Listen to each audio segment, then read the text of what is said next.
Moshi Moshi, Sig here. I recently started working and got a small monthly salary. I worked the whole month in anticipation for my money, and when the day of a payout came, I was mortified to find out that I only got a fraction of what was promised to me.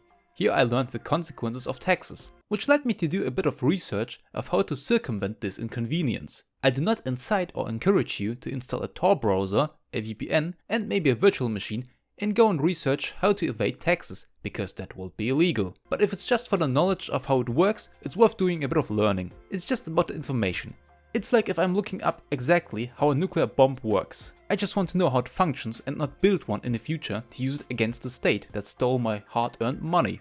That aside, and completely unrelated to my real world situation, the topic of today's video will be Turnip Boy commits tax evasion. In this game we play as a vegetable, and in this case I'm referring to an actual vegetable, not the human kind. The game is basically an old school Zelda combined with Metroidvania elements, because it contains a lot of backtracking. You will be running back and forth a ton. You get several new items along the storyline that help you progress further in areas where you couldn't continue before. Like boots that give you the ability to kick bombs and kill animals, or gloves which give you the ability to push things around. So just like in Zelda. The combat is pretty basic and, to be frank, not that interesting. You only get an attack button with no combos or mechanics at all. The main appeal of the game is the humor and maybe the graphic style, but by no means the gameplay. You're the henchman or assistant, as he likes to call you, of the mayor, due to you being unable to pay your taxes and having committed tax evasion. So you go around and commit several crimes, like murder, to get by, so not that much different from the real world. The game is an analogy to the real world, where once you start doing tax evasion, you can also start committing other crimes, because at this point it won't make a difference anymore.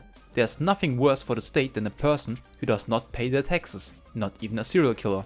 On your journey you meet a few shady characters, like the gamer girl who wants a tier 3 sub before you can pass to the next area. I tried to deal with her, but unfortunately the game wouldn't let me murder her. Thankfully there was a simp nearby. Or we go dumpster diving to find a baby to exchange it for a chair. Or the imprisoned pickle that reminds me of a dead meme. I'm Pickle Rick! Or the shadiest guys of all the characters, the IRS. The game has a charming pixel art style and a relaxing soundtrack, but I would be lying if I didn't get annoyed pretty quick by it. The portraits are minimalistic but cute. The time to complete the game is only around 2 hours, so just like the game is really short, so is this video. The game gets a score of evasion out of taxes. I don't feel so good. I think I've seen enough. I hope you liked this video and have a nice day. Goodbye!